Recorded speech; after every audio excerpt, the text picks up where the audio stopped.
இன்றைக்கு மத்தேயு 9ஆம் அதிகாரத்தில் 12 13 வரைக்கும் 2 வசனங்களை வாசித்ததுக்கு பிறகு கர்த்தர் அந்த வசனங்களூடாக நம்மோடு பேசுவார்.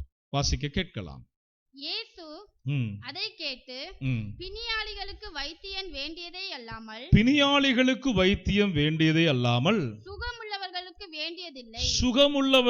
வேண்டியதில்லை, பலியை அல்ல இரக்கத்தையே விரும்புகிறேன் என்பதின் கருத்து இன்னதென்று போய் கற்றுக்கொள்ளுங்கள். நீதிமான்களை அல்ல பாவிகளையே மனம் திரும்புகிறதற்கு அழைக்க வந்தேன் என்றார். சொல்லுவோமா? நீதிமான்களை அல்ல பாவிகளையே மனம் திரும்புகிறதற்கு அழைக்க வந்தேன். யார் அழைப்பு கொடுக்கிறா? எல்லாரும் சத்தமா சொல்லுங்க. யார் அழைப்பு கொடுக்கிறா? இப்ப நீங்களும் நானும் இங்க இருக்கிறோம். இந்த இடத்துல இருக்கிறவங்க எல்லாம் இயேசுடைய இரத்தத்தால கழுவப்பட்டாச்சு, மூழ்கி ஞானஸ்தானம் பெற்றாச்சு. இப்ப இயேசு உங்களை ரட்சித்துட்டாரு. கரெக்டா? ரட்சித்துட்டாரு. இல்ல இன்னும் ரட்சிக்கணுமா? உங்களை எத்தனை பேர் விசுவாசிங்க? இயேசு என்ன ரட்சித்து விட்டார். ரட்சித்து விட்டார். ஆனா ரட்சிப்புக்குள்ள வைத்து என்ன செய்வார்னா சீர்திருத்தம் பண்ணுவார். தேவையற்ற கிளைகள் மரத்தில் இருந்தா என்ன செய்வோம்? வெட்டி எடுக்கிறது போல தேவையற்ற வாழ்க்கை அமைப்போட வாழ்வீங்கன்னா, தேவனுக்கு பிரியமில்லாதவைகள் நீங்க இருப்பீங்கன்னா, அதை என்ன செய்வார்னா கழிப்பாரு. சில கிளைகளை கழிச்சு, இது வேண்டாத கிளை, இந்த கொடி இதுக்கு மேல படரக்கூடாது, இதை வெட்டிடணும், இதை துண்டிக்கணும்னு சொல்லி உலகத்துல உங்களுக்கு எல்லாம் என்னென்ன கனெக்டிவிட்டி இருக்கிறோ எல்லாவற்றையும் அதை துண்டிச்சிருவார்.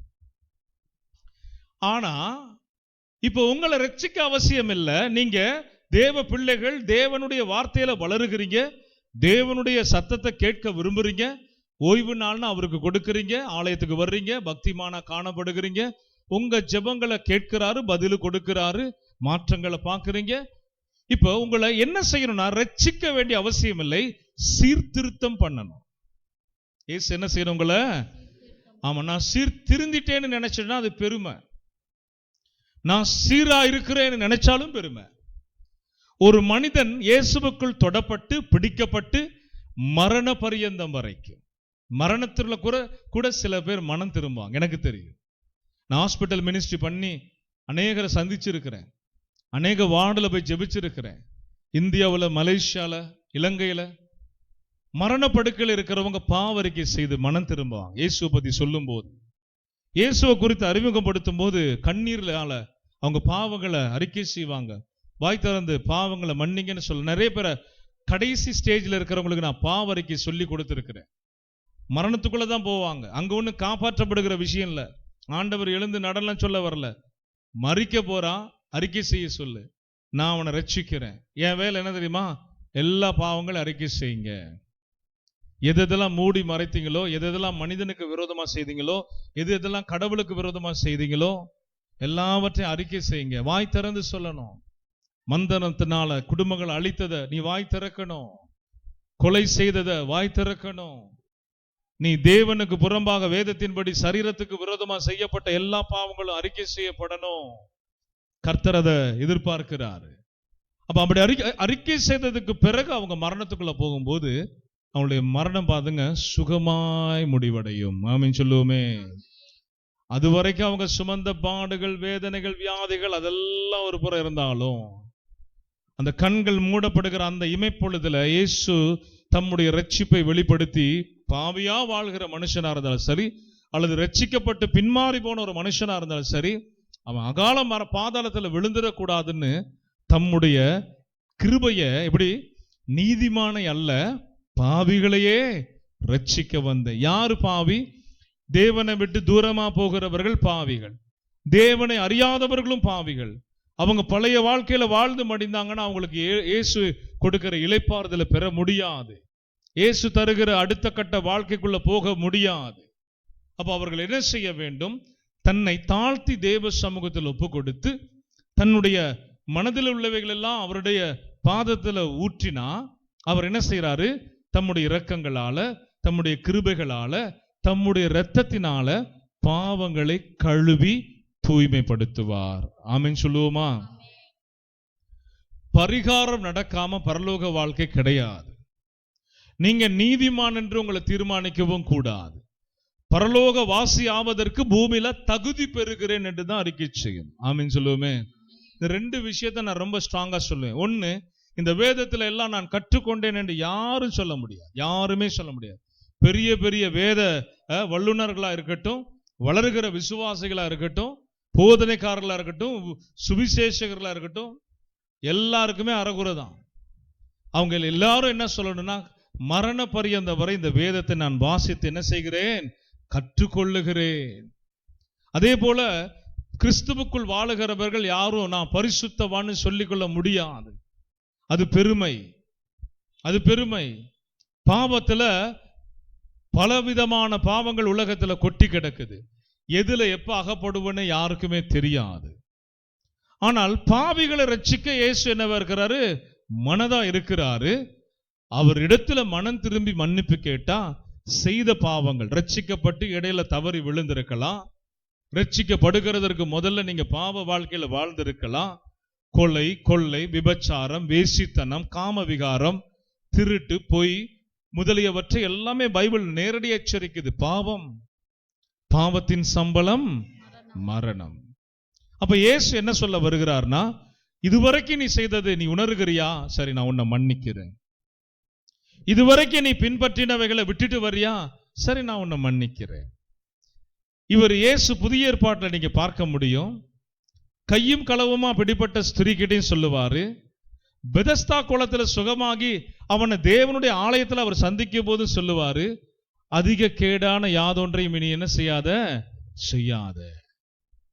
அல்லேலூயா சொல்லுங்க, அல்லேலூயா சொல்லுங்க. இதுதான் பைபிள் உண்மை. இதை புரட்டி பேசுகிறவர்கள் இன்னைக்கு எழும்பினதுனால பாவம் இன்னைக்கு கிறிஸ்தவ சமுதாயத்துல பெருகி இருக்குது. பாவத்திற்காக இயேசு மரித்தார் என்று போதிக்கிறாங்க. பாவத்துல அவர் மரித்ததுனால நீ செய்யறது பாவம் இல்லை என்று பொய் சொல்லுகிறாங்க. அதெல்லாம் உண்மை இல்லை. நியாயப்பிரமாணமோ புதிய ஏற்பாடோ கற்பனைக்கு உண்டானது, கட்டளை. நியாயப்பிரமாணத்தை நிறைவேற்றிட்டாரு அப்படின்னு சொல்றாங்க. நியாயப்பிரமாணத்தை நிறைவேற்றிட்டு பாவம் செய்யணும் இயேசு சொன்னாரா? நான் நியாயப்பிரமாணத்தை நிறைவேற்றிட்டேன், நீ எப்படி வேணாலும் வாழலான்னு சொன்னாரா? கடுமையா உபதேசிக்கிறார். எப்படி உபதேசிக்கிறாரு? பழைய ஏற்பாட்டுல விபச்சாரம் செய்தாதான் பாவம். நல்லா கவனிக்கணும். இரு ஆத்துமா ஒன்னரை கலக்கும் போதுதான் பாவம். ஆனால் புதிய ஏற்பாட்டுல இயேசு சொல்றாரு, ஒரு பெண்ணை இச்சையோடு நீ பார்த்தாலே உன் இருதயத்தில் என்ன செய்தாயிற்று? விபச்சாரம் செய்தாயிற்று. இப்ப சொல்லுங்க, நியாயப்பிரமாணம் கடுமையா இருக்குதா, புதிய ஏற்பாடு கடுமையா இருக்குதா? புதிய ஏற்பாடு தான் கடுமை. நியாயப்பிரமாணத்திலே அவர் சொன்னவைகளை யாராலும் கை கொள்ள முடியல. கற்பனைகளை மீறிதான் எல்லாரும் நடந்தாங்க, கட்டளைகளை மீறிதான் நடந்தாங்க. அதனாலதான் இயேசு வெளிப்பட வேண்டிய ஒரு சூழ்நிலை வந்தது. நியாயப்பிரமாணத்தை ஒதுக்கி வைக்க வந்தாரு. நியாயப்பிரமாணத்தை நீங்க நிறைவேற்றவே முடியாது. சரி, நான் என்ன செய்யறேன்? நியாயப்பிரமாணத்தை நிறைவேற்றுகிறேன். நியாயப்பிரமாணத்தை நான் நிறைவேற்றுகிறதுனால நீங்க என்ன செய்யணும்? என்னுடைய பிரமாணங்களை கை கொள்ள வேண்டும். அல்லேலூயா சொல்லுவோமா?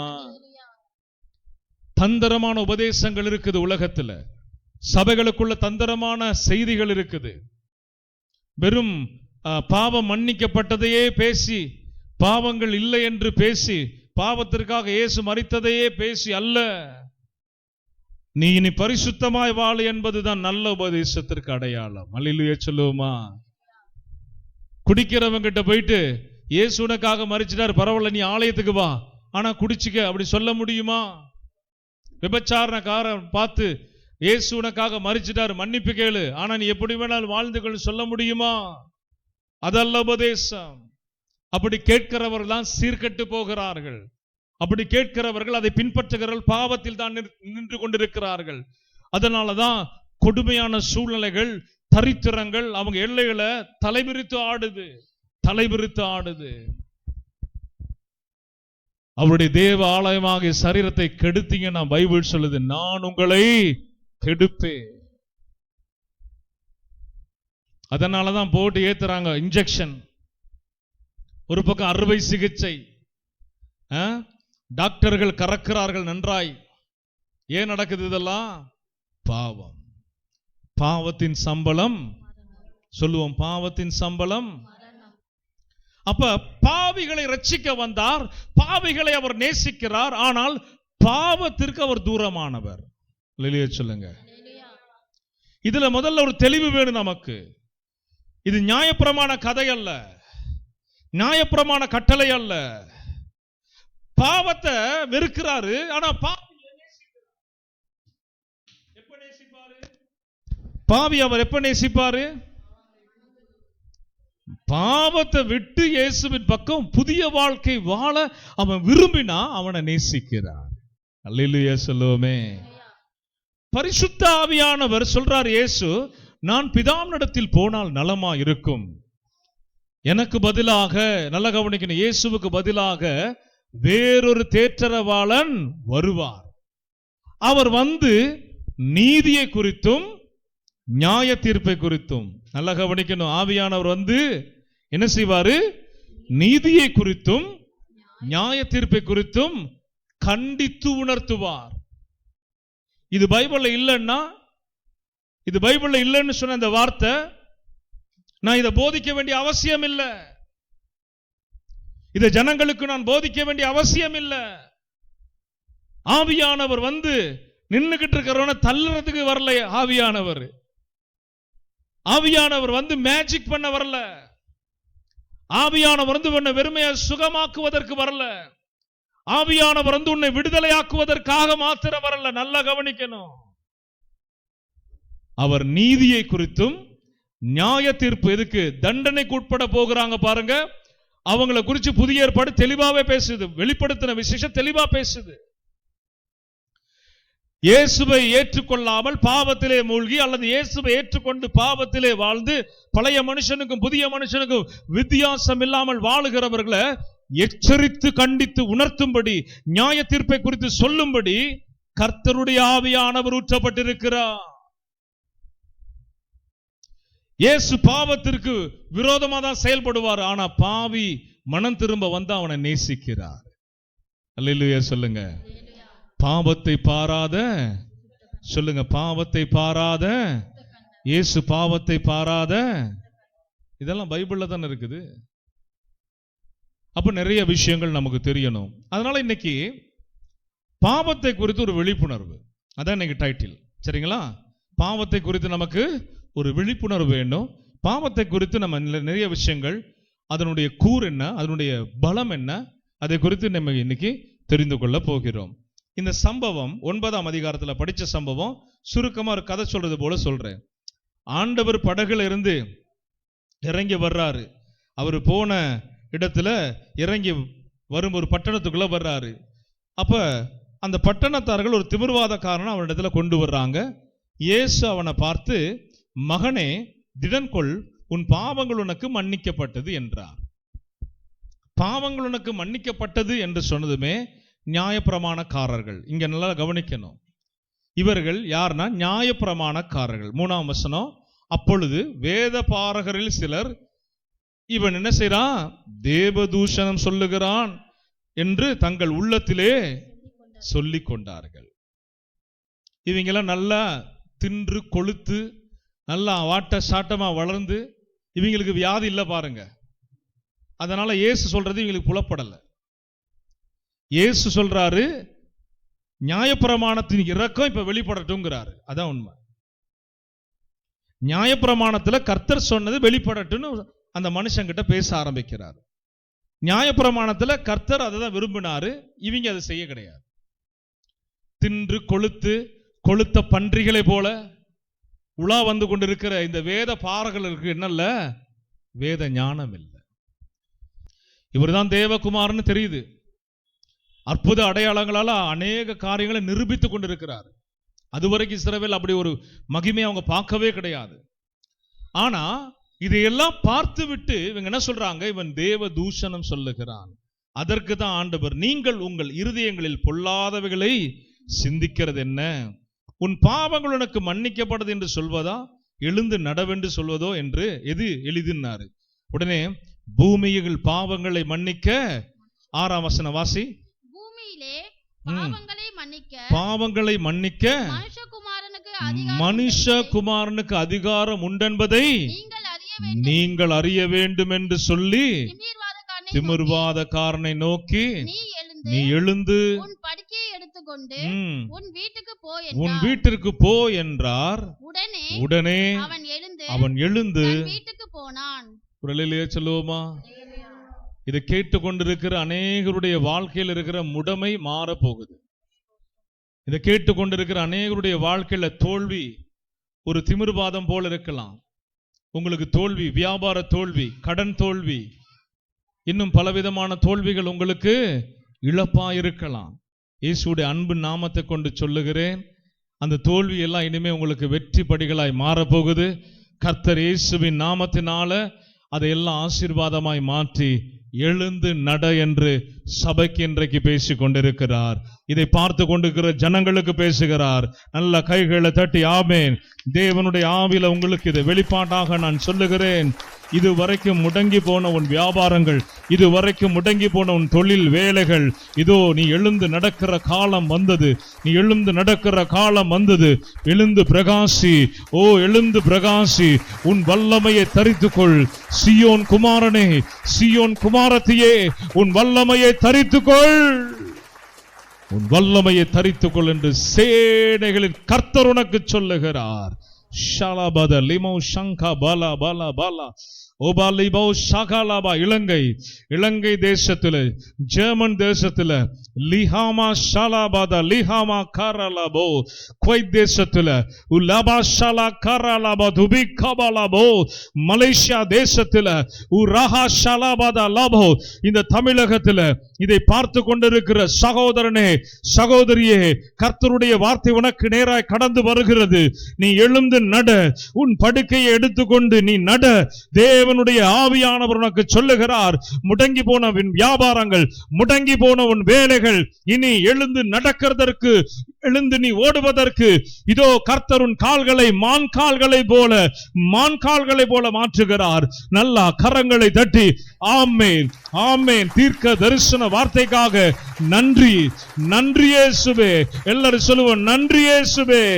சபை நன்றி சொல்லுவோம். ஆமென். Thank you Lord Jesus Christ. Thank you Lord Jesus Christ. கடந்தவைகளை நினையாதபடி ஆண்டவர் அடியெடுத்து வைக்க அவர் விருப்பமாயிருக்கிறார். நன்றி இயேசுவே. தேவாவியானவர் என்னை மறைத்து நீங்க வெளிப்பட்டதற்காக நன்றி, நீங்க வெளிப்பட்டதற்காக நன்றி. எல்லா மகிமையும் இயேசுவுக்கே, எல்லா மகிமையும் இயேசுவுக்கே. ஹல்லேலூயா, ஹல்லேலூயா, ஹல்லேலூயா. படுக்கையை எடுத்துக்கொண்டு போ என்று சொல்வதற்கு ஒரு தடை காணப்படுகிறது. இயேசு அவருடைய கண்களால பார்க்கிறார். கவனிக்கணும் இன்னைக்கு செய்திய. அவனுடைய மரண படுக்கைக்கு ஒரு காரணம் இருக்கிறது. இயேசு அதை புரிந்து கொண்டார், அறிந்து கொண்டார். எனவே அந்த மனுஷனை பார்த்து சொல்லுகிறார், உன் பாவங்கள் உனக்கு. இப்ப சொல்லுங்க, அவனுடைய படுக்கைக்கு காரணம் என்ன? புதிய ஏற்பாட்டிலையும் பாவம் தான் காரணம்.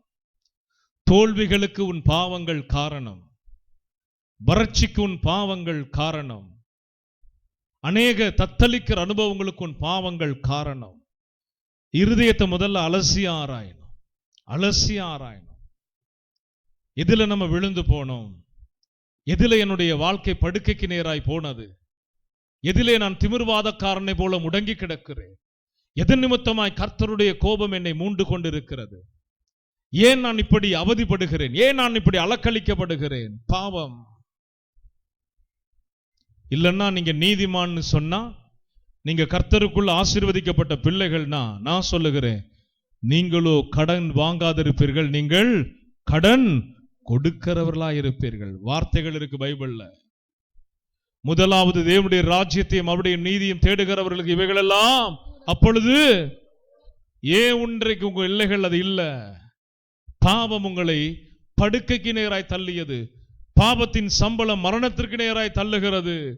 பாவத்தின் கூர் மரணம் என்று வேதம் சொல்லுகிறது. உன்னை இழந்து உன்னை பெறணும். உலகத்தை வெறுத்தா இயேசு வருவார். உலகத்தை விட்டு வழி விலகி கிறிஸ்துவுடைய பாதையில நடந்தீங்கன்னா தேவன் தர வேண்டியதை தருவார். நம்பிக்கை வேணும், அவருக்காக காத்திருக்க வேண்டும். அல்லேலூயா சொல்லுவோமா? பாவத்தின் தன்மையை குறித்து ரோமர் 5ஆம் அதிகாரம் 12 21 வரைக்கும் வேக வேகமா வாசிக்க கேட்கலாம். பாவத்தின் கூர் என்ன, பாவம் உருவாவது எப்படி, பாவத்தின் வல்லமை என்ன என்பதை குறித்து சில வசனங்களை நம்ம வேகமா வாசிக்க போகிறோம். ரோமர் 5:12 21 வரைக்கும். இப்படியாக ஒரே மனுஷனாலே பாவமும் பாவத்தினாலே என்ன வருதுங்க? எல்லாரும் சொல்லுங்க, பாவத்தினால என்ன வருதுங்க? மரணமும் உலகத்திலே பிரவேசித்தது போல எல்லா மனுஷரும் பாவம் செய்தபடியால் மரணம் எல்லாருக்குள் வந்தது போலவும் இதுவும் ஆயிற்று. ஒரு ஆமென் சொல்லுங்க. எதுவும் ஆயிற்று? பாவத்திலிருந்து விடுதலை ஆயிற்று. அல்லேலூயா சொல்லுவோமா? ஆதாம் ஏவாள் நிமித்தமாய் பாவம் உலகத்திலே வந்தது. பாவத்தின் நிமித்தமா என்ன வந்தது? மரணம் வந்தது. மரணம் வந்தது போல இயேசுவின் ரட்சிப்பும் உலகத்திற்குள் வந்தது. அல்லேலூயா சொல்லுங்க. இப்ப என்னுடைய கேள்வி, இயேசு ஒரு மனுஷனை ரட்சிக்கிறதுனால அவன் சாகாம இருக்கிறானா?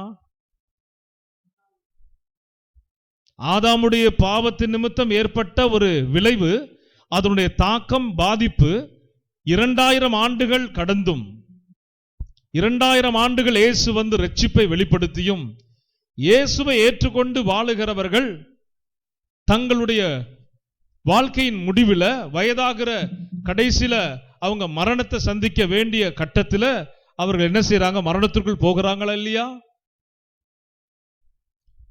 அப்ப போதனைகள் திரித்து உபதேசம் பண்ணப்படும் போது ஜனங்கள் ஏமாற்றப்படுகிறார்கள். இதுல எது மாறிச்சு, எது மாறல, அதான் ரொம்ப முக்கியம். ஆதாமன் நிமித்தமாய் ஆதாமன் வழியாய் வருகிற பாவம் இயேசுவின் வழியா இயேசுவை தேடுகிறவர்களுக்கு, இயேசுவோடு வாழ விரும்புகிறவர்களுக்கு, பரிசுத்தமாய் தங்களை அழகுபடுத்தி கொள்ள நினைக்கிறவர்களுக்கு ரட்சிப்பு பெருகுது. ரட்சிப்பு அவங்களை சூழ்ந்து கொள்ளுது. அவங்க ரட்சிக்கப்படுகிறாங்க. ரட்சித்து அவர் மரணத்துல அந்த ஆத்துமாவோ, அந்த மனுஷனுடைய ஆவி ஆத்துமா மரணத்துல அகால பாதாளத்துல விழாதபடி அது என்ன செய்யப்படுகிறது? மீட்டு கொள்ளப்படுகிறது. அல்லேலூயா. ரட்சிப்பு இந்த உலகத்துல மாத்திரம் அல்ல, ரட்சிப்பு மரணத்திலும் அவருடைய ரட்சிப்பு வெளிப்படும் என்பதுதான் வேதத்தின்படி உண்மை. அப்ப வருத்தப்பட்டு பாரம் சுமக்கிறவர்களே, நீங்கள் எல்லோரும் என்னிடத்தில் வாருங்கள், நான் உங்களுக்கு அப்படின்னா அப்படியே கோடி கணக்கில் சொத்து பத்து கொடுத்து அப்படியே ஏடிஎம்ல எப்ப போனாலும் கட அப்படியே ரூபாக்கள் தாள்கள் உங்களுக்கு மடிகளே வந்து விழும்படி ஆசீர்வதிப்பார்னு நினைக்கிறீங்களா? ஏமாற்றம் அடைவீர்கள்.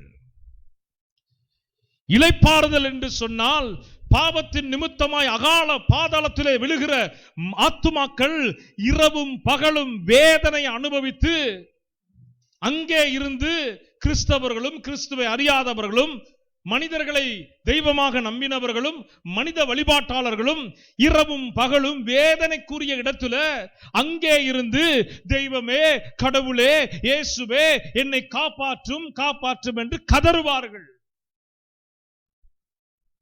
நரக பாதாளத்துல பசி இருக்கும், ஆனா ஆகாரம் கிடைக்காது. தாகம் இருக்கும், தண்ணீர் கிடையாது. இதை விட கொடுமை என்ன தெரியுமா? ஒரு நிமிஷம் கூட அவன் ரெஸ்ட் எடுக்க முடியாது. ஒரு இமைப்பொழுது கூட அவன் என்ன செய்ய முடியாது? படுக்கையிலேயோ அல்லது நாற்காலிலேயோ உட்கார்ந்து இளைப்பாறவே முடியாது. புரஷவாக்கத்தில் இருக்கிற ஒரு பெரிய கள்ள உபதேசக்காரன் போதிக்கிறான் சபையில.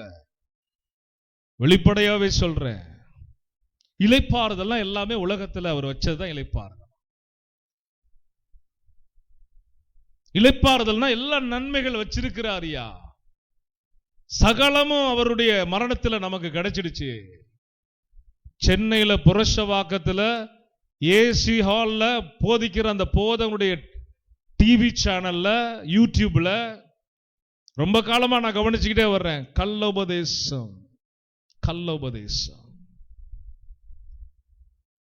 ஒரு மனிதனை கர்த்தர் நரகத்திற்கு தேவ ஊழியக்காரனை ஆண்டவர் தன்னுடைய ஆவில மறுரூபமாக்கி அந்த ஊழியக்காருடைய ஆன்மாவை நரக பாதாளத்துல ஒரு இடத்தை காண்பிக்கும்படி கொண்டு போகிறார். அந்த இடத்துல நிறைய ஆத்துமாக்கள் அக்னி கடல்ல கொதித்து கொண்டிருக்கிற குழம்பு போல அக்னி குழம்புகள் கொதித்து கொண்டிருக்கும் போது அதுல அநேக ஆத்துமாக்கள் விழுந்து வேதனைப்படுகிறது. அந்த தேவ மனிதருடைய கண்களுக்கு காண்பிக்கப்படுகிறது. அந்த தேவ மனிதர், ஐயோ ஜனங்கள் இப்படியா வேதனைப்படுகிறார்கள் என்று வேதனையோடு துக்கத்தோடு நிற்கும்போது ஆண்டவராகிய இயேசு பேசுகிறார். குறிப்பிட்ட ஒரு மனிதனை மாத்திரம் கவனி, இந்த மனிதனை நீ கவனி. அந்த மனிதனுடைய பெயர் மார்க். அந்த மனிதனுடைய பேர் என்னங்க? வேதத்தில் இருக்கிற பேர் தானே. வெளிப்பேரா வேதத்தில் இருக்கிற பேரா? வேதத்தில் இருக்கிற பேர். வெளிநாட்டாள், ஒரு வெள்ளைக்காரன். அவை அந்த குழம்புல, அந்த கொதிக்கிற குழம்புல மூழ்கி திரும்ப எழுந்து இயேசுவ அந்த மனுஷன் அந்த நிமைப்பொழுதுல ஊழியக்காரனோடு போயிருக்கும் போது இயேசுவை பார்க்கிறான். பாருங்க, பார்க்க முடியுது. நல்ல கவனிக்கணும், மீட்பு கிடையாது. கண்களால் அந்த மனுஷனால் என்ன செய்ய முடியுது? இயேசு நரக பாதாளத்துல தன்னைத்தான் சந்திக்க வந்துட்டார் நினைச்சு மார்க் வாய் திறந்து பேச ஆரம்பிக்கிறான். இயேசுவே, என்னை ரட்சிக்க வந்தீரே, என்னை ரட்சிக்க வந்துட்டீரா, என் அழுகை சத்தத்தை கேட்டீர் வந்தீரா, ஐயோ என்னை உடனடியாக என்னை மீட்டுவிடும். இந்த அக்னி குழம்புனால, இந்த நரக வேதனையினால என்ன இதுல ஒரு இமைப்பொழுது கூட என்னால வாழ முடியாது, என்னால இருக்க முடியாது, என்னை ரட்சிக்க வந்த இயேசுவே என்று இயேசுவை கண்டவன் பாதாளத்திலே கதறுகிறான். ஆண்டவராக இயேசு அந்த மார்க் என்கிற மனிதனுக்கு, அந்த ஆன்மாவுக்கு பார்த்து சொல்லுகிறார், மார்க், பூமியிலே உனக்கு ஆயுஸ் நாட்கள் கொடுக்கப்பட்ட காலத்திலே, கிருபையின் காலத்திலே, நீ பூமியில வாழ்ந்த கிருபையின் காலத்திலே உனக்கு கொடுக்கப்பட்ட கிருபைகளை நீ தொலைத்து விட்டாய். உனக்கு கொடுக்கப்பட்ட இரக்கத்தை நீ வீணாக்க போக்கடித்து விட்டாய். பூமியிலே வாழுகிற கடைசி நிமிஷம் வரைக்கும் தான் ஒரு மனிதனுக்கு பாவ மன்னிப்பு. பூமியிலே வாழ்ந்து முடிக்கிற கடைசி நிமிஷம் வரைக்கும் தான் பாவ மன்னிப்பு. பூமியிலே தன்னுடைய வாழ்க்கையை வீணாக்கின அந்த மார்க்குக்கு கர்த்தர் என்ன தெரியுமா பதில் சொன்னாரு? இந்த இடத்திலே இருந்து நீ அழுதாலும் புலம்பினாலும், நீ கதறினாலும், என்னை கூப்பிட்டாலும் என்னால் உனக்கு ஒன்றும் செய்ய முடியாது. என்னால் உனக்கு ஒன்றுமே செய்ய முடியாது. மார்க், நீ வாழ்ந்த காலத்திலே துன்மார்க்கமாய் வாழ்ந்து, அசுத்தத்திலே வாழ்ந்து நீ மடிந்து போனாய். என்னால் உன்னை காப்பாற்ற முடியாது. என்னால் உன்னை காப்பாற்ற முடியாது.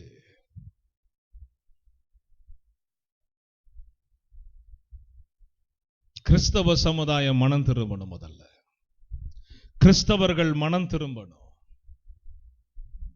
பார்வையினால பாவம் செய்தாலே கர்த்தர் சொல்லுகிறார், உன் இருதயத்திலே நீ விபச்சாரம் செய்தாயிற்று. வாழ்க்கையை அவருடைய பாதத்தில் ஒப்பு கொடுங்க. பூமியில வாழ்கிற வாழ்க்கை மட்டும்தாங்க கிருபை. மூச்சு நின்னுச்சு, எல்லாமே முடிஞ்சிடும். நரக வேதனைகள், கொடிய ஜந்துக்கள், கொடிய பாதாள விலங்குகள், பிசாசின் கூட்டங்கள் எப்பொழுதுமே உங்களை சுட்டரிக்கிற அக்னி உங்களை சூழ்ந்திருக்கும்.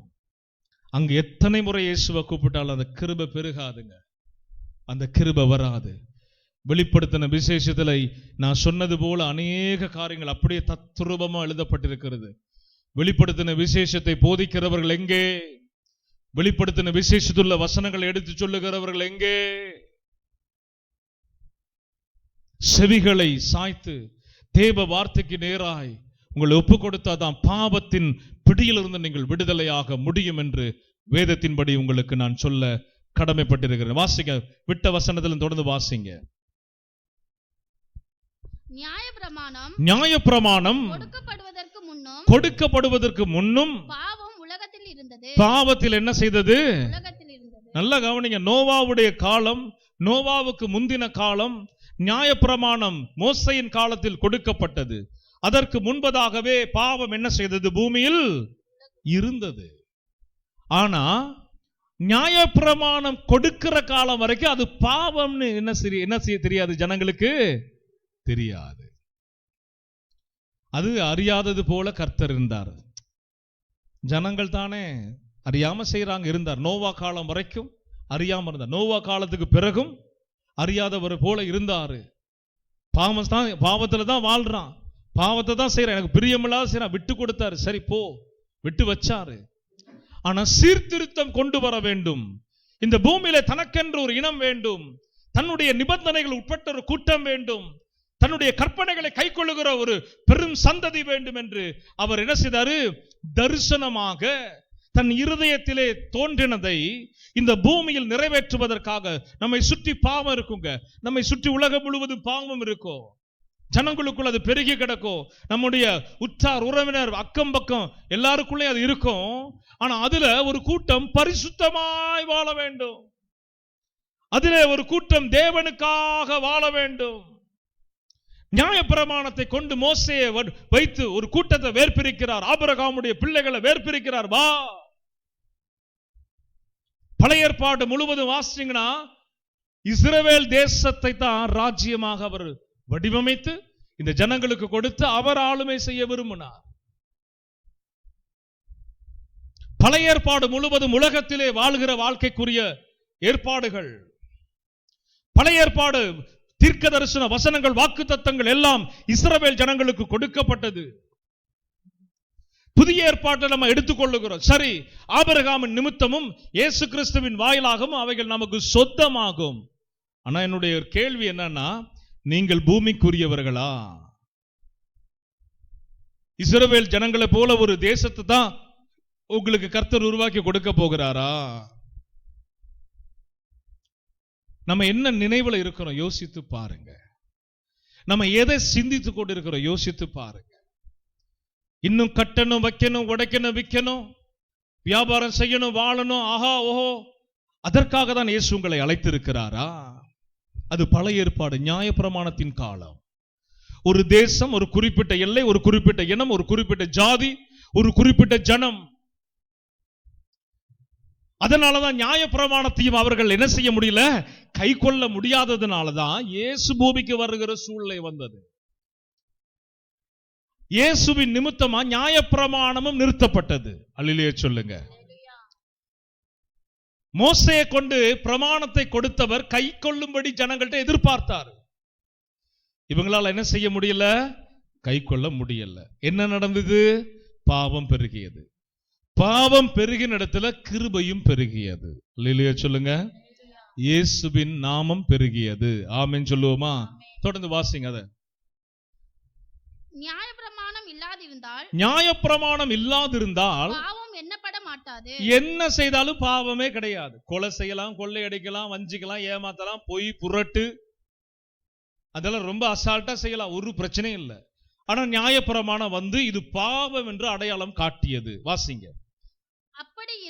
அப்படி இருந்தும் மரணமானது ஆதாம் முதல் மோசே வரைக்கும் ஆதாமின் மீறுதலுக்கு ஒப்பாக பாவம் செய்யாதவர்களையும் என்ன கொண்டது? பாவம் ஆண்டு கொண்டதுன்னு சொன்னா, பாவம் செய்யக்கூடாதுன்னு வாழுகிறவன அந்த பாவம் என்ன செய்ததா? கண்ட்ரோல் பண்ணிருச்சுன்னு சொல்றார். அல்லேலூயா சொல்லுவோமா? அப்ப இன்க்ளூடிங் மோசே, ஆபிரகாம், அப்படியே அந்த சந்ததி முழுவதும் ராஜாக்கள், தீர்க்கதரிசிகள் எல்லாரையும் சேர்த்தான் சொல்றாரு. அப்ப பாவம் ஆண்டு கொள்ளுகிற அளவுக்கு அது வீரியம் கொண்டிருக்குது. இப்ப அந்த பாவத்தை ஒடுக்கணும். அந்த பாவத்தை என்ன செய்யணும்? ஒருத்தர் மாட்டுக்கு என்ன செய்வாங்க? எப்படி ஒடுக்குவாங்க? கடிவாளம். குதிரைக்கும் மாட்டுக்கும் கடிவாளம் போடுவாங்க. ஒடுக்கணும், உட்கார வைக்கணும். அதை அடிப்பணியை செய்யணும். என்ன செய்யணும்? அதுக்கு ஒரு கடிவாளம் போடணும். இப்ப கடிவாளம் போட்டு அந்த பாவத்தை ஒடுக்கிறதற்கு, ஏன்னா பரிசுத்தவான்லாம் பாவத்துல போய் விழுகிறான். நியாயப்பிரமாணத்தை ஒருத்தரால முழுமையா கை கொள்ள முடியல. சாமுவேல் பாருங்க, தீர்க்கதரிசி, இரண்டாவது தேவன் ஆலயத்துல ஆசாரியர். அவன் அந்த மனிதனுடைய பிள்ளைகள் பாவம் செய்தாங்க. எவ்வளவு பெரிய விஷயம் பாரு. அப்பா பிரசங்கியாரு, பிள்ளைங்க என்ன செய்யறாங்க? பாவம் செய்யறாங்க. மேற்கொள்ளுது பாருங்க. நியாயப்பிரமாணத்தை மேற்கொள்ளுகிறது, நியாயப்பிரமாணத்தில் உள்ள சத்தியத்தை அது மேற்கொள்ளுகிறது. அப்ப பாவம் நியாயப்பிரமாணத்தை விட அதிக வீரியம் கொண்டு செயல்பட்டது. இப்ப நியாயப்பிரமாணத்தின் கட்டளைகளை மீறுகிற இந்த பாவத்தை ஒருத்தர் என்ன செய்யணும்? ஒடுக்கும்படி வரணும். இல்லையா சொல்லுவோமே. அதுக்கு மோசே பத்தாது, அதுக்கு எலிசாக்கள் பத்தாது. ஒருத்தர் வரணும். எங்கிருந்து வரணும்? பரலோகத்திலிருந்து வரணும். அல்லேலூயா சொல்லுவோமே. அவர் தான் வந்து அதை ஒடுக்க முடியுன்ற தீர்மானம் நிறைவேற்றப்படணும். இப்ப தொடர்ந்து வாசிக்கலாம். அந்த ஆதாம் பின்பு வந்த ஆதாமுக்கு, நல்ல கவனிக்க, அந்த ஆதாம் பின்பு வந்தவருக்கு முன் அடையாளமாக ஆனார். சரியா? முன்னடையாக ஆனார். அப்படின்னா என்ன அர்த்தம்னா முன்மாதிரியாக ஆனார். ஆதாம பின்பற்ற வேண்டிய நாம ஆதாம ஐயோ அந்த பாவம் செஞ்சிட்டாரு ஒதுங்கி நிக்கிறோம். அப்ப பிரமாணத்தை பின்பற்றணும். பிரமாணத்தை பின்பற்றுகிறவர்களும் அந்த பாவம் மேற்கொள்ளுது. இப்ப வேற எதையாவது பின்பற்றணும், கவனிக்கணும். இப்ப வேற எதை பின்பற்றலன்னா ஆதாமாகிய முதலாம் ஆதாமாகிய மனுஷனுக்கு ஒப்பாக இரண்டாவது முறையாக ஒரு ஆதாம் வருகிறார். அவருடைய பேர் என்னங்க? சொல்லுங்க. அவருடைய பேர் என்னங்க? அவர் என்ன செய்யணுமா? நம்ம எல்லாருமே சொல்லுங்க, படிங்க. அந்த ஆதாம் பின்பு வந்தவருக்கு முன்னடையாளை. கடவுள் எப்படி ஆதாம் எதிர்பார்த்தாரோ அது போல இப்ப இயேசு வாழ்கிறார். ஆதாம் தோல்வியை தழுவினார், இயேசு ஜெயத்தை தழுவினார். இல்லையா சொல்லுங்க. ஒரு மனிதன் பூமியில் எப்படி வாழணும் என்பதற்கு முன்னடையாளமாக இயேசு வாழ்கிறார். அப்புறம் அந்த வசனம் என்ன முடியுது? வாசிச்சு முடிங்க. ஆனாலும் மீறுதலின் பலன் கிருபை வரத்தின் பலனுக்கு ஒப்பானதல்ல. எப்படியெனில் பழைய ஆதாமுடைய மீறுதலினாலே அநேகர் மரித்திருக்க பாருங்க, இயேசுவுடைய கிருபையும் இயேசு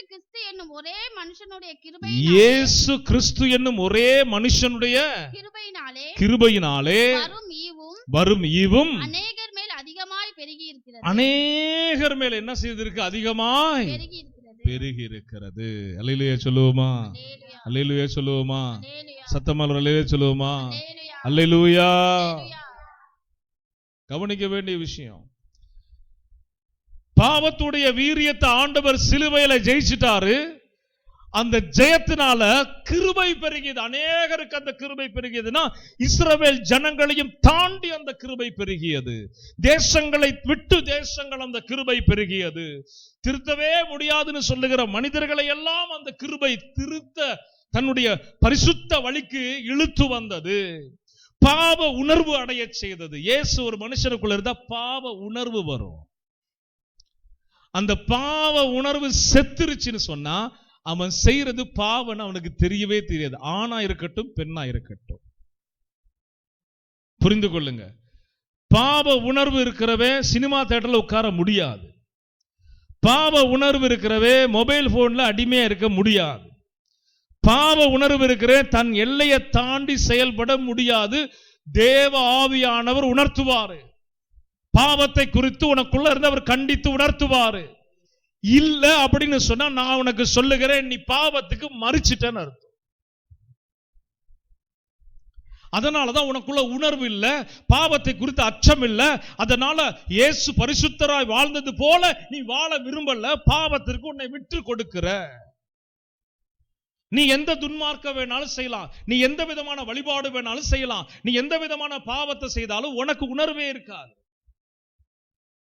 சபைக்குள் அப்படிப்பட்டவர்கள் இருக்கிறீர்களா? தேவனுடைய ஆலயத்தில் இயேசுவை பின்பற்ற முடியாமல் சிக்கி தடுமாறுகிறீர்களா? கர்த்தர் இந்த காலை வேளையில் உங்களோடு பேசுகிறார், நீ மனம் திரும்பு, பரலோக ராஜ்யம் சமீபமா இருக்கிறது. இல்லைன்னா கைவிடப்பட்டுடுவீங்க. கற்பனையில இயேசுவை பரலோகத்தில் சந்திக்கலான்னு கற்பனை செய்யாதீங்க.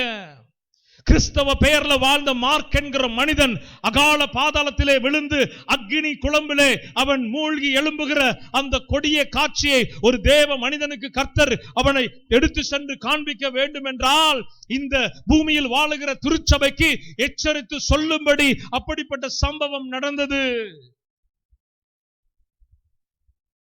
பாவத்திற்கும் அசுத்தத்திற்கும் பரிசுத்தத்திற்கும் வித்தியாசம் தெரியாம வாழ்ந்துட்டீங்கன்னு வைங்களேன், உங்களை போல சபிக்கப்பட்டவங்க யாருமே கிடையாது. குறிப்பா இயேசுவை அறிந்து பாவத்தில் ஜீவிக்க உங்க கால்கள் விரைந்து ஓடுதுன்னு சொன்னா, இயேசுவின் நாமத்தை கொண்டு சொல்லுகிற நீங்க ரொம்ப வேதனைப்படுவீங்க, ரொம்ப கஷ்டப்படுவீங்க. ஆண்டவர் இன்றைக்கு ஒரு அழைப்பை கொடுக்கிறார், இயேசுவை போல நீ பரிசுத்த ஜீவியம் பண்ணு. ஹல்லேலூயா. இயேசு பரிசுத்த ஜீவியத்தை கற்றுக் கொடுக்கதாயா வந்தார். பழைய ஆதாம பின்பற்றிட்டு சொல்ல வரல. இவர் இரண்டாம் தரமாய் வந்த ஆதாம், முன்னால வந்த ஆதாமுக்கே முன்னடையா இருக்கிறாரு. அல்லேலூயா சொல்லுவோமே, அல்லேலூயா சொல்லுவோமே. அதனால கட்டுக்கதைகளை கேட்டு நியாயப்பிரமாணம்லாம் இயேசு மரணத்துல ஜெயிச்சிட்டாருன்னு பொய்யெல்லாம் நம்பி, அவர் ஜெயிச்சது உண்மை, ஆனா நீ ஜெயிக்கணும். நீ நியாயப்பிரமாணத்தை ஜெயிக்கல, புதிய ஏற்பாடுல ஜெய எடுக்கணும். அல்லேலூயா சொல்லுங்க. புதிய ஏற்பாடுல கட்டளை இயேசு வைக்கலையா, கற்பனை இயேசு வைக்கலையா, கொடுக்கலையா, நமக்கு கொடுக்கலையா? ஒருத்தன் வந்து இயேசு கிட்ட கேட்கிறான், நான் பரலோக வாழ்க்கைக்குள்ள போகணும், நான் நித்திய ஜீவன் அடையணும்னா என்ன செய்யணும்? இயேசு கேட்கிறாரு, உனக்கு நியாயப்பிரமாணத்துல மோசே என்ன போதிச்சாரு? 10 கற்பனை. இது எங்க இருக்குது? பழைய ஏற்பாட்டுல இருக்குது. இயேசு சொல்றாரு கை கொள்ளு அப்படிங்கிறாரு.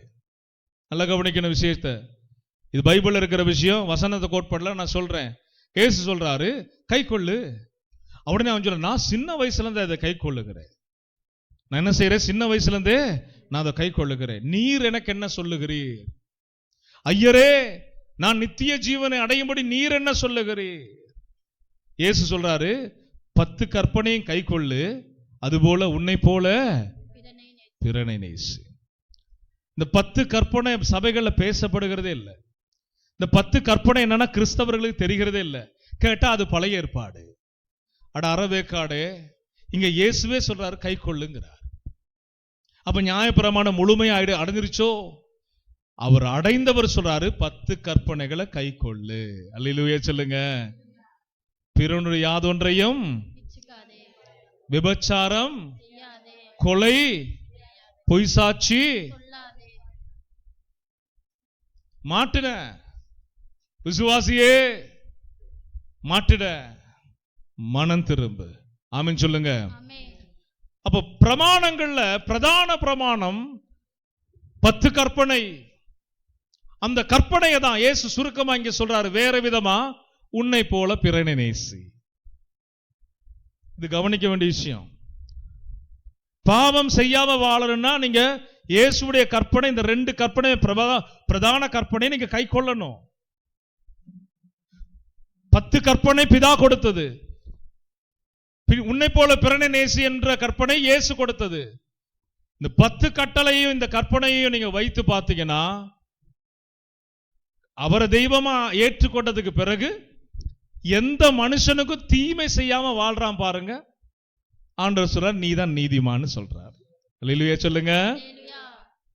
எந்த மனுஷனுக்கோ மனுஷிக்கோ உன்னுடைய சுய சரீரத்திற்கோ தீமை செய்யாம வாழுகிற பாரு, அவங்கள பார்த்தா நீதிமான்னு புதிய ஏற்பாடுல கூப்பிடுறார். அல்லேலூயா சொல்லுவோமே. 10 கற்பனை என்னன்னு முதல்ல தெரிஞ்சுக்கணும்.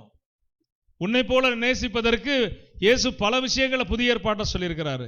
மத்திய 5, 6, 7 ஆகிய அதிகாரங்கள் எல்லாம் படிக்கணும், தியானம் பண்ணணும். சும்மா குதிரை வேகத்துல படிச்சுட்டு ஓடக்கூடாது. அப்பாடா ஒரு அதிகாரத்தை முடிச்சுட்டேன் எதுக்குன்னு கேட்கிறேன் நான். நீ ஓடுற எக்ஸ்பிரஸ்ல ஏதாவது உனக்கு வேத தியானம் வரப்போகுதா? ஆண்டவர் உன் கூட ஏதாவது பேச போறாரா? கடமைக்கு முடிக்கிறதல்ல வேத புஸ்தகம், தியானம்.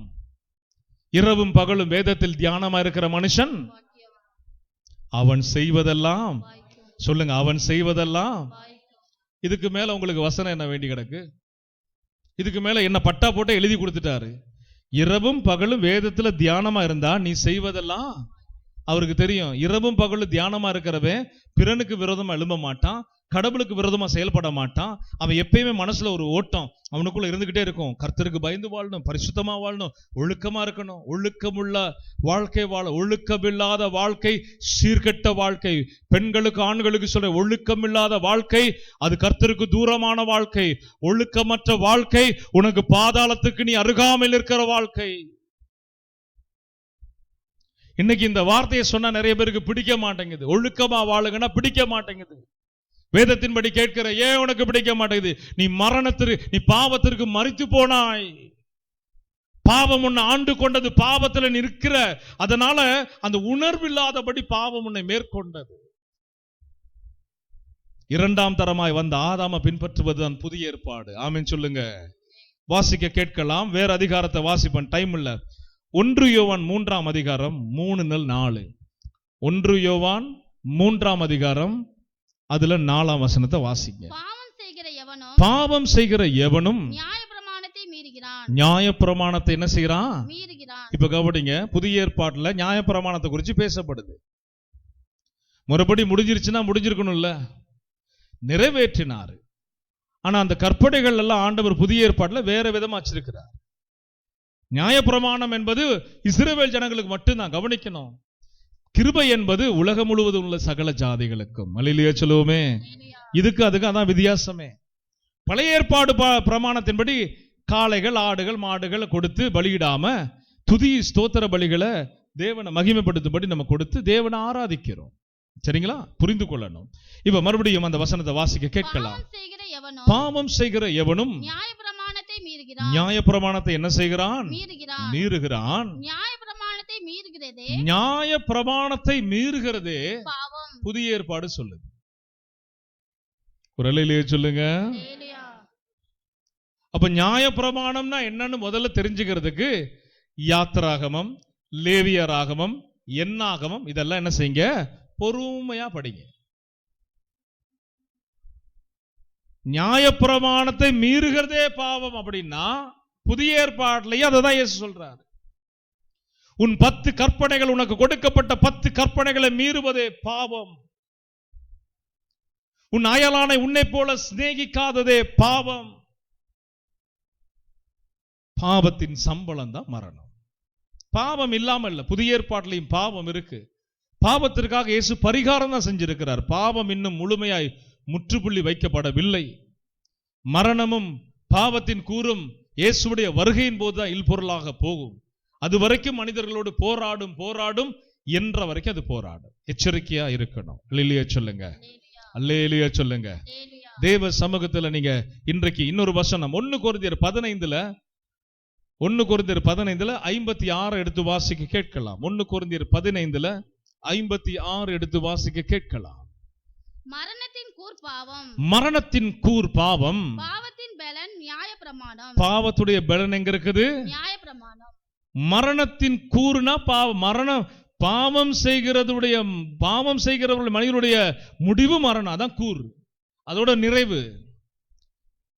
அப்ப நியாயப்பிரமாண பாவத்துடைய பலன் எங்க இருக்குது? சட்டம் வைக்கப்பட்டனாலதான் இது பாவம் என்று அறிக்கை செய்யப்பட்டது. புதிய ஏற்பாட்டிலும் சட்டங்கள் வைக்கப்பட்டிருக்கிறனால அதை மீறி செய்வது பாவம். புரிந்து கொள்ளணும். பழைய ஏற்பாட்டில் நியாயப்பிரமாணம் இல்லை என்றால் அவர்கள் செய்தது பாவம் அல்ல, இயேசு வர வேண்டிய அவசியமும் அல்ல. புதிய ஏற்பாட்டிலே அவருடைய பிரமாணங்கள், புதிய ஏற்பாடு பிரமாணங்கள், கற்பனைகள், கட்டளைகள் வைக்கப்பட்டிருக்கிறனால அதை நீங்கள் மீறினாலும் பாவம். பழைய ஏற்பாட்டிலும் தண்டனை உண்டு, புதிய ஏற்பாட்டிலும் தண்டனை உண்டு. அல்லேலூயா சொல்லுவோமா? அல்லேலூயா சொல்லுவோமா? பயந்து வாழ்வதுதான், நடுங்கி வாழ்வதுதான், பரிசுத்தமாய் வாழ்வதுதான் கர்த்தருக்கு பிரியமான பாதை. அல்லேலூயா.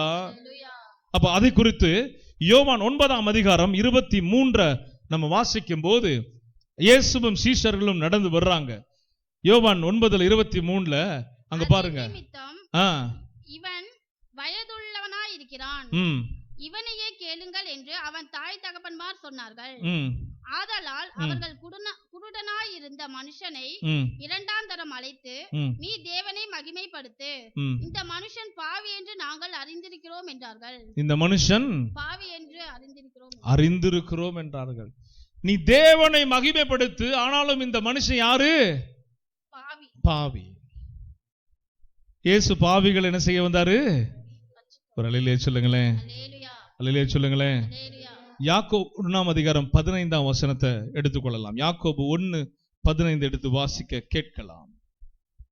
பின்பு இச்சையானது கர்ப்பம் தரித்து, நல்லா கவனிக்கணும், புதிய ஏற்பாட்டுல தான் சொல்லப்படுது. புதிய ஏற்பாடு பிரமாணம் கிறிஸ்துவுடைய வருகைக்கு பிறகு யாக்கோபு என்கிற பரிசுத்தவான் எழுதின அதிகாரம் வாசிக்க கேட்கலாம்.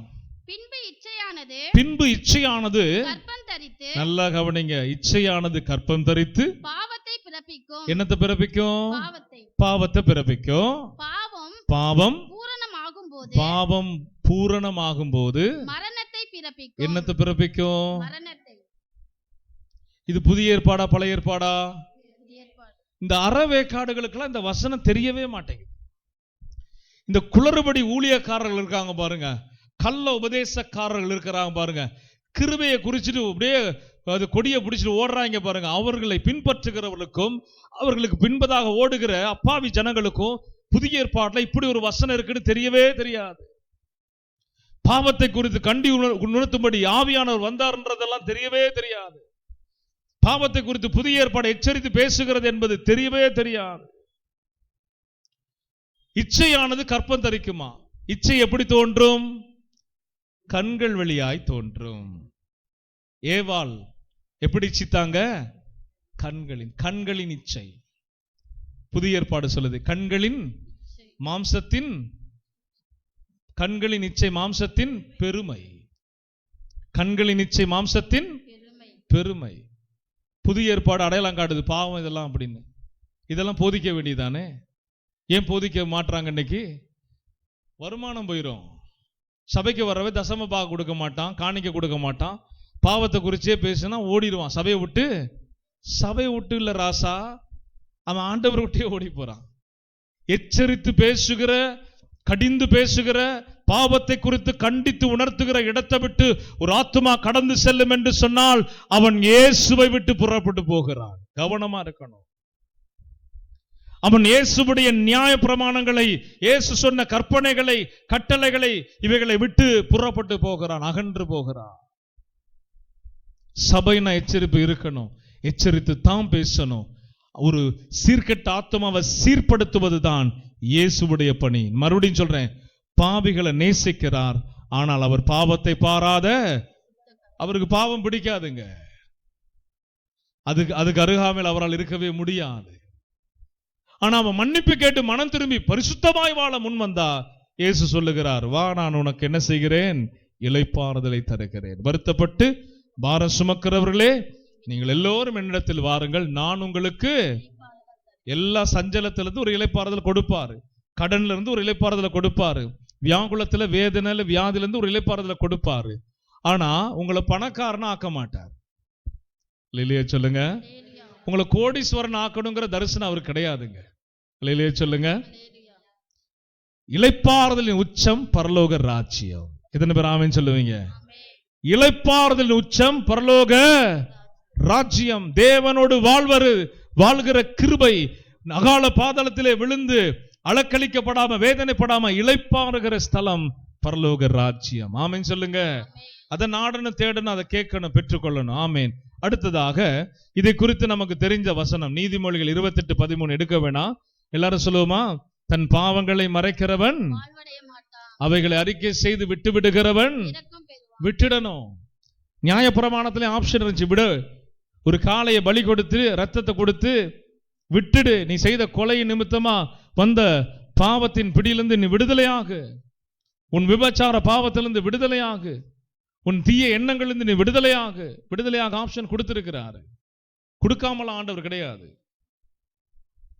அதை என்ன செய்யல, அவங்க தக்க வைத்துக் கொள்ளவில்லை. சரி, இதை குறித்து பாவ மன்னிப்பு, கடைசியாக பாவ மன்னிப்பை குறித்து வேத வசனங்களை வாசித்து நம்ம முடிக்க போகிறோம். நீதிமொழிகள் 16 அதிகாரத்தை எடுத்துக்கொள்வோம். பாவ மன்னிப்பு எப்படி உருவாகுகிறது? 16 நீதிமொழிகள் 16 5ஆம் வசனம், 6ஆம் வசனம், 7ஆம் வசனம், 3 வசனங்களை வாசிக்க கேட்கலாம். மனமேட்டுமை உள்ளவன் எவனும் மனமேட்டிமை உள்ள எவனும் கர்த்தருக்கு அருவருப்பானவன். கர்த்தருக்கு என்னங்க? அருவருப்பானவன். ஆமா, நான் பரிசுத்தம் நினைச்சுக்கிட்டு இருக்கிறாள்லாம் அசுத்தம் உள்ளவங்கன்னு அர்த்தம். நான் தான் நீதிமான், நான் எப்படிப்பட்ட பரிசுத்தவான் தெரியுமா, நான் எப்படிப்பட்ட ஊழியக்காரன் தெரியுமா, இருந்துட்டு போங்க, யாரு வேணாம்னா. ஆனா மனமேட்டிமை இருக்கா உனக்கு? ஆண்டவர் என்ன சொல்றாரு, வாசிங்க மறுபடியும். மனமேட்டிமை உள்ளவன் எவனும் மனமேட்டிமை உள்ளவன் எவனும் கர்த்தருக்கு அருவருப்பானவன். கர்த்தருக்கு அவன் எப்படிப்பட்டவன்? அருவருப்பானவன். அடுத்தது, கையோடே கை கோத்தாலும் கையோடு கை கோர்த்தாலும், தெய்வமே தேவனே வந்து அவரு பாதத்துல கூட விழுந்தாலும் அவன் தண்டனைக்கு தப்பான். அவன் என்னத்துக்கு தப்பான்? தண்டனைக்கு தப்பான். தண்டனைக்கு தப்பான். சில ஆளு கதரும் அழுகும், பாவத்தை மட்டும் விடவே முடியாது, இச்சைகளை விடவே முடியாது, இச்சிக்கிற தன்மையிலிருந்து விடுதலை ஆகவே முடியாது. ஆண்டவர் சொல்றார், பாவம் நீ கையோடு கை கோர்த்தாலும் தண்டனைக்கு தப்பான். ஏன்னா அவர் நீதி உள்ள நியாயாதிபதி. நீ மனம் திரும்பாத வரைக்கும், பாவ மன்னிப்பு பெறாத வரைக்கும் உனக்கு வைக்கப்பட்ட தண்டனையில் தப்பவே முடியாது. விரட்டிக்கிட்டே இருக்கும். எச்சரிக்கையா இருந்து மனம் திரும்பணும். அடுத்த வசனம், கிருபையினாலும் சத்தியத்தினாலும் பாவம் நிவர்த்தியாகும். ரெண்டு ஆப்ஷன் வைக்கிறார். எப்படி பாவம் மாறும்? கிருபையினாலும் வேதம் என்கிற சத்தியத்தினாலும் என்னவாகுமா? பாவம் நிவர்த்தியாகும். புதிய ஏற்பாட படிக்கணும், புதிய ஏற்பாட கண்கள் திறக்கப்படணும், பாவம் மன்னிக்கப்படணும்னு சொன்னா புதிய ஏற்பாட்டின் வாயிலாக, இயேசு இரத்தத்தின் வாயிலாக தங்கள் பாவங்கள் மன்னிக்கப்பட அறிக்கை செய்து பெற்றுக்கொள்ள வேண்டும். மன்னிங்கன்னு கேட்கணும். அதுக்கு பிறகு அந்த பாவத்தை என்ன செய்யக்கூடாது? திரும்ப செய்யக்கூடாது. அடுத்தது, கர்த்தருக்கு பயப்படுகிறதினால் மனுஷர்கள் தீமையை விட்டு என்ன செய்வாங்க? புரியுதா? பாவத்தை விட்டு விலகுவாங்க. எப்ப விலகுவாங்க? மனுஷர்கள் என்ன செய்யணும்? கர்த்தருக்கு. மறுபடியும் வாசிங்க. கர்த்தருக்கு பயப்படுகிறதினாலே மனிதர்கள் தீமையை விட்டு விலகுவார்கள். அல்லேலூயா சொல்லுங்க. தீமை தொடரதான் செய்யுங்க. எல்லாரையும் தொடரும், பரிசுத்தவான்களையும் தொடரும், பரிசுத்தம் இல்லாதவரையும் தொடரும். ஆனா நீங்க கர்த்தருக்கு பயந்து தான் என்ன செய்யணும்? தீமைக்கு விலகணும். உங்க மனசாட்சியை கேட்டீங்கன்னா சில நேரம் சொல்லும், பண்ணு பார்த்துக்கலாங்க, சரிங்களா? ஆனா கர்த்தருடைய வசனம் என்ன சொல்லுது? இந்த வேதம் என்ன சொல்லுது? கிருபை கொடுத்தாரே இயேசு, கிருபையின் இயேசு என்ன பிரசங்கித்தாரு? புதிய ஏற்பாடை பார்க்கணும். பாவத்தின் அடிமைத்தனம் மாறணும்னா, விபச்சாரம் வேசித்தனம் மாறணும்னா, காம விகாரங்கள் மாறணும்னா, அசுத்தங்கள் மாறணும்னா, கொலை செய்யறது கொள்ளையடிக்கிறது மாறணும்னா, நீ பேசுற பொய் புரட்டாட்டெல்லாம் மாறணும்னா, கிருபையினால கிடைக்கப்பட்ட ரட்சிப்பை தக்க வைக்க இயேசுடைய உபதேசங்களுக்கு நேரம் உங்க கண்கள் என்ன செய்யணும்? திறக்கப்படணும். அடுத்ததாக வாசி முடிச்சாச்சா? ஒருவனுடைய வழிகள் கர்த்தருக்கு பிரியமாயிருந்தால் அவனுடைய சத்துருக்களும் சமாதானமாகும்படி செய்வார். நல்ல கைகளை தட்டி இயேசுவை மகிமைப்படுத்துங்க. அல்லேலூயா. எதிரிகள் கூட, சத்துருக்கள் கூட அவனோட என்ன செய்வாங்களாம்? சமாதானம் செய்வாங்க. எப்ப தெரியுமா? ஒருவனுடைய வழி யாருக்கு பிரியமா இருக்கணும்? குறுக்கு வழியில போயிட்டு எதையுமே நீ சம்பாதிக்க முடியாது. குறுக்கு வழியில போயிட்டு நீ எதையும் ஆதாயப்படுத்த முடியாது. பாவம் உன்னை மூழ்கடிச்சிடும். நரக பாதாளம் வரைக்கும் அது உன்னை இழுத்து செல்லும். எச்சரிக்கை, எச்சரிக்கை. அதே மனுஷனுடைய வழி தேவனுக்கு பிரியமா இருந்தா என்ன செய்யறாரு? அந்த மனுஷன் எதை செய்தாலும் வாய்க்க செய்யறாரு. எதிரிகளை கூட, தங்கள் சத்துருக்களை கூட என்ன செய்யறாரு? அவரு சிநேகிக்கவும் சமாதானப்படுத்தவும் ஒப்பு கொடுக்கிறார். அல்லேலூயா சொல்லுவோமே. சரி, இதை குறித்து ரோமர் 8ஆம் அதிகாரம் 2ஆம் வசனத்தை வாசிக்கலாம். ரோமர் 8:2 கர்த்தருடைய வார்த்தைகளை கவனிக்க கேட்கலாம். கிறிஸ்து இயேசுவினாலே ஜீவனுடைய ஆவியின் பிரமாணம் என்னை பாவம் மரணம் என்பவைகளின் பிரமாணத்தில் நின்று என்ன செய்தது? ஒரு அல்லேலூயா சொல்லுங்க. அல்லேலூயா சொல்லுங்க. ரோமர் 8:2 எல்லாமே அண்டர்லைன் பண்ணி வச்சுக்கோங்க. மறுபடியும் வாசிக்கும் போது கவனிக்கலாம். வாசிங்க பாருங்க. இயேசு கிறிஸ்துவினாலே ஜீவனுடைய ஆவியின் பிரமாணம். பாருங்க, நம்ம இந்த புதிய ஏற்பாடுல என்ன பிரமாணம் கொடுக்கப்பட்டிருக்குது? ஜீவனுடைய. பழைய ஏற்பாடுல என்ன பிரமாணம்? புதிய ஏற்பாடுல என்ன பிரமாணம்? ஜீவனுடைய ஆவியின் பிரமாணம். பழைய ஏற்பாட்டிலையும் பிரமாணம், புதிய ஏற்பாட்டிலையும் பிரமாணம். பிரமாணம் இல்லைன்னு யாரா சொல்லுங்க. பைபிள் தெரியலன்னு அர்த்தம் அவனுக்கு. அந்த கள்ள உபதேசனுக்கு, உன்னை வஞ்சிக்க வருகிற போதகனுக்கு வேதம் தெரியவில்லை. ஆவியின் பிரமாணம் கொடுக்கப்பட்டிருக்கிறது. கிருபையில தான் அதை என்ன செய்ய முடியும்? கை கொள்ளவே முடியும். நியாயப்பிரமாணத்துல கிருபை இல்ல, தண்டனை இருந்துச்சு. ஆனால் புதிய ஏற்பாட்டுல பிரமாணமும் இருக்கு, கிருபையும் இருக்குது. அல்லேலூயா சொல்லுங்க. புரிந்துகிட்டாதான் நீங்க பாஸ் மார்க். இல்லைன்னா யார் யார் பேச்சை கேட்டு ஏமாந்துக்கிட்டு பாவம் செஞ்சுட்டு தரித்திரத்திலையும் நஷ்டத்திலையும் இழப்புலையும் கவலையிலையும் கஷ்டத்திலையும் அழுது புரண்டு புலம்பி கடைசியில மாண்டு போக வேண்டியது. அதான் மிச்சம், அதான் மிச்சம். தேவனுக்கு பிரியமாய் வாழாத எந்த ஒரு மனுஷனை கர்த்தர் ஆசீர்வதிப்பது இல்லை. பிசாசு வேணா அள்ளி அள்ளி கொடுப்பான். பாவம் செய்யும் போதே ஆண்டவர் அப்படியே ஸ்டாப் பண்ணுவார். நீதி எங்கன்னு கேட்பார். எங்க உன்ட நீதி இருக்குது? வாழ்ற பாவத்தில். அப்புறம் உனக்கு என்ன ஏன் ஆசீர்வாதம்? சில நேரம் பிசாசு கொடுப்பான். அப்ப நீ பாவத்தை என்ன பண்ணிடுவ? உண்மையா நம்பிடுவ. பாவம் ஒண்ணும் இல்லை, நான் ஆசீர்வாதமா இருக்கேன், செழிப்பா இருக்கிறேன். பாதாளத்துல போய் விழும்போது தான் தெரியும், ஐயோ இப்படி ஒரு ஊழியக்காரன் இந்திய தேசத்தில் தமிழகத்துல திருச்சியில இருந்து காட்டு கத்துனானே, கேட்காம போய் எரி நரகத்துல விழுந்துட்டேமேன்னு மார்க்கை போல இயேசுவே இயேசுவேனாலும் அங்க ஒண்ணு வராது. ஆமென் சொல்லுவோமா? அல்லேலூயா சொல்லுங்க. அங்க ஒரு மார்க்கை பத்தி தான் பேசினாரு, ஆனா அங்க பல மார்க்குகள் விழுந்து கிடக்குறாங்க. கோடான கோடி ஜனங்கள் நரக பாதாள எச்சரிக்கை.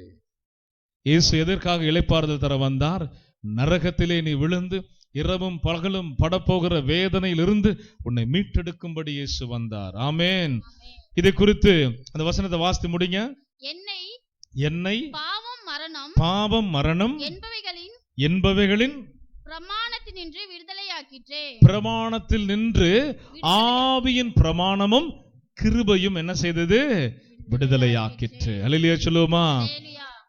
அதே அதிகாரத்துல பாவ மன்னிப்பை குறித்து 1 கொரிந்தியர் 15:56 வாசிச்சோமா? 56 2 கொரிந்தியர் 15:56 2 கொரிந்தியர் 15:56. ஆண்டவருக்கு ஸ்தோத்திரம். 2 கொரிந்தியர்ல 5:5 21 வாசிங்க. நாம் அவருக்குள் தேவனுடைய நீதி ஆகும்படிக்கு பாவம் அறியாத அவரை நமக்காக அவர் என்ன செய்தாரு? பாவமாக்கினார். அல்லேலூயா சொல்லுங்க. நாம பிதாவாகிய தேவனுக்குள்ள நீதியாய் வாழும்படி இயேசு என்கிற பரிசுத்தம் உள்ள தெய்வத்தை பாவிகள் லிஸ்ட்ல கொண்டு வந்து பிதா வைத்தார். அதனாலதான் நமக்கு மீட்பு கிடைச்சது, பாவ மன்னிப்பு கிடைச்சது. அல்லேலூயா சொல்லுவோமா? நமக்கு பாவ மன்னிப்பும் மீட்பும் எப்படி வந்தது? இயேசு பாவமாக்கப்பட்டாரு, பரிசுத்தமுள்ள இயேசு சிலுவையில வைக்கப்பட்டாரு, அடிக்கப்பட்டாரு, ரத்தம் சிந்தினாரு. அதனால நமக்கு என்னவானது? மீட்பு வந்தது. அதை குறித்து நீதிமொழி நம்ம மார்க் 1 அதிகாரம் 5 வசனத்தை வாசித்து நம்ம நிறைவு பகுதிக்கு போவோம். அடுத்த வாரம் பாவத்தை குறித்து 2ஆம் பாகமாக வேறு தலைப்புல வேறு கோணத்துல நம்ம படிக்க போறோம், தெரிந்து கொள்ள போகிறோம். மார்க் 1:5 வாசித்து நம்ம முடிக்க போகிறோம். எடுங்க சீக்கிரம். அப்பொழுது யூதேயா தேசத்தார் அனைவரும் எருசலேம் நகரத்தார் யாவரும் யாரிடத்திற்கு போய் இல்ல, யோவான் ஸ்நானகனிடத்தில் போய் தங்கள் பாவங்களை அறிக்கையிட்டு யோர்தான் நதியில் யோவானால் ஞானஸ்நானம் பெற்றார்கள். அல்லேலூயா சொல்லுவோமே. பாவத்தோடு போய் அல்ல, பாவத்தோடு வாழ தீர்மானித்து அல்ல, பாவங்களை அவங்க என்ன செய்தாங்க? அந்த இடத்துல அறிக்கையிட்டு,